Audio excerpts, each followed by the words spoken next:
Oi, voltamos com a nossa leitura diária. Vamos ler agora o capítulo de número 18 de Lucas. Diz assim: é a parábola da viúva persistente. Então, Jesus, ele contou aos seus discípulos uma parábola e ele fez isso para mostrar que eles deveriam orar sempre e nunca desanimar. A oração tinha que ser constante. Então, ele inicia essa parábola e ele disse: em uma certa cidade havia um juiz que não temia a Deus. Ele era um homem que não era temente a Deus e nem se importava com os homens.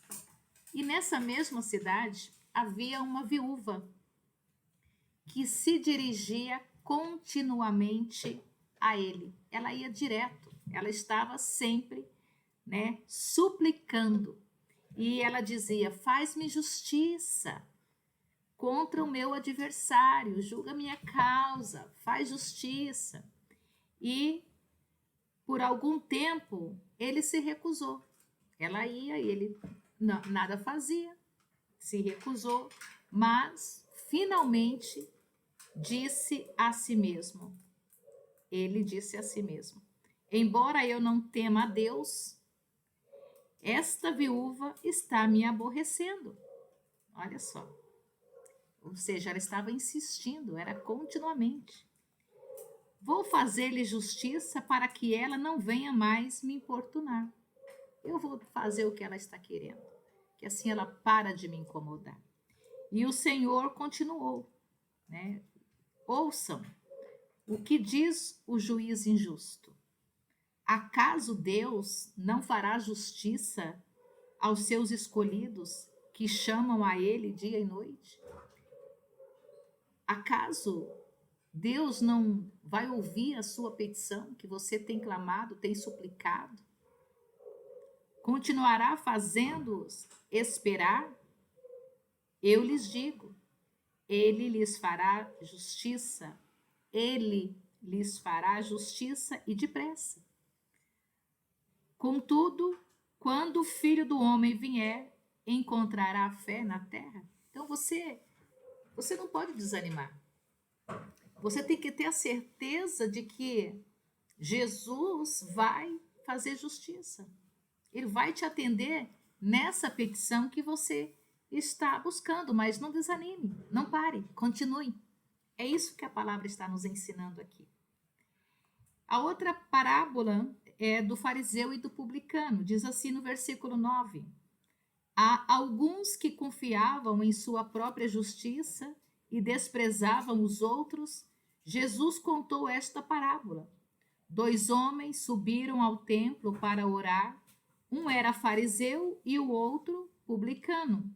O fariseu, em pé, orava no íntimo: Deus, eu te agradeço, porque não sou como os outros homens. Olha só, olha a oração desse homem. Eu não sou como os ladrões, os corruptos, adúlteros, nem mesmo como este publicano. Jejuo 2 vezes por semana. Eu dou dízimo, eu dou dízimo de tudo. Mas o publicano ficou à distância. Ele nem ousava olhar para o céu, mas batendo no peito dizia: Deus, tem misericórdia de mim, que sou pecador. Olha a diferença da oração de um e do outro. Eu lhes digo que este homem e não o outro foi para casa justificado diante de Deus. Pois quem se exalta será humilhado, e quem se humilha será exaltado. Versículo 15: o povo também estava trazendo criancinhas para que Jesus tocasse nelas. E ao verem isto, os discípulos repreendiam aqueles que as tinham trazido, mas Jesus, ele disse assim, chamou as crianças e disse: deixem vir a mim, deixe vir a mim as crianças e não as impeçam, pois o reino de Deus pertence aos que são semelhantes a elas. Digo-lhes a verdade: quem não recebeu o reino de Deus como uma criança, nunca entrará nele.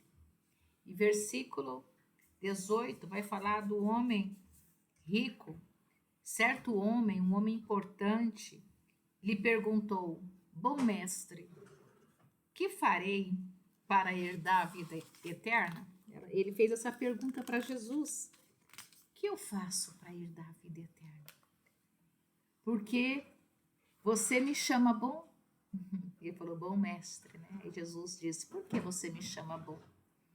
Respondeu Jesus, não há ninguém que seja bom, a não ser somente Deus. Você conhece os mandamentos? Não adulterarás, não matarás, não furtarás, não darás falso testemunho, honra teu pai e tua mãe. A tudo isso tenho obedecido desde a adolescência, disse ele. Isso eu tenho feito, desde pequenininho. Ao ouvir isso, disse-lhe Jesus, falta ainda uma coisa. Venda tudo o que você possui e dê o dinheiro aos pobres.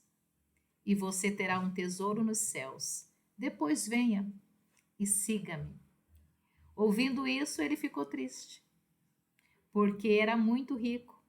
Vendo-o entristecido, Jesus disse, como é difícil os ricos entrar no reino de Deus.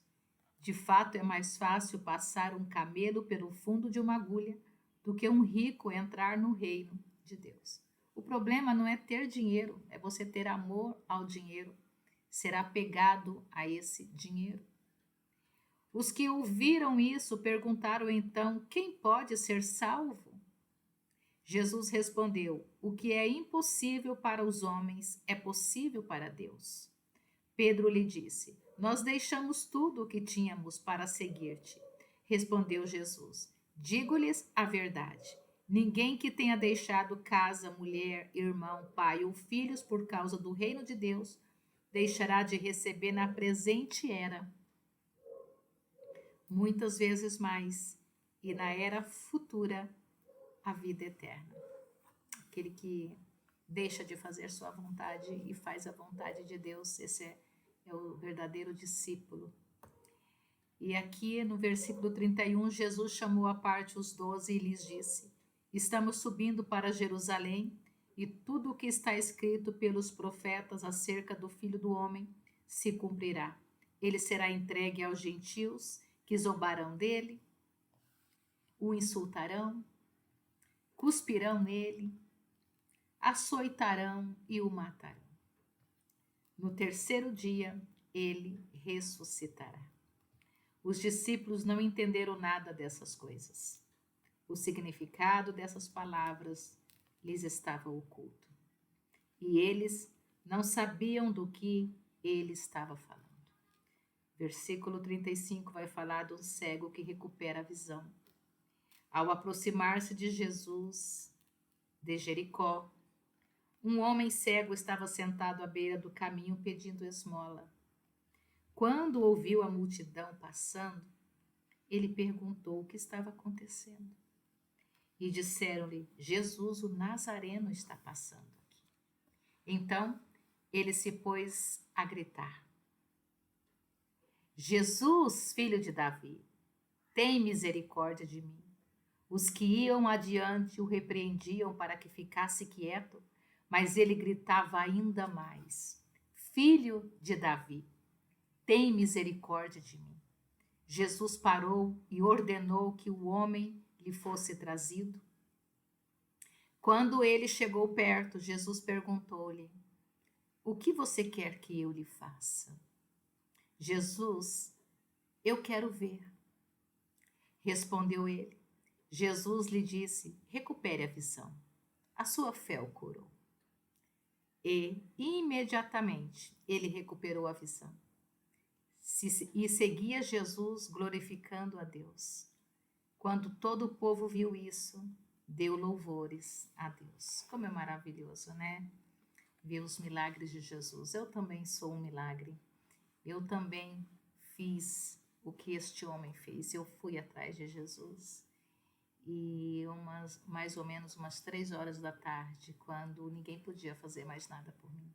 Aliás, eu não fui, me levaram, porque nem condições de ir eu tinha. E o Senhor então me libertou, me curou. Eu estou aqui glorificando a Ele e exaltando o seu nome.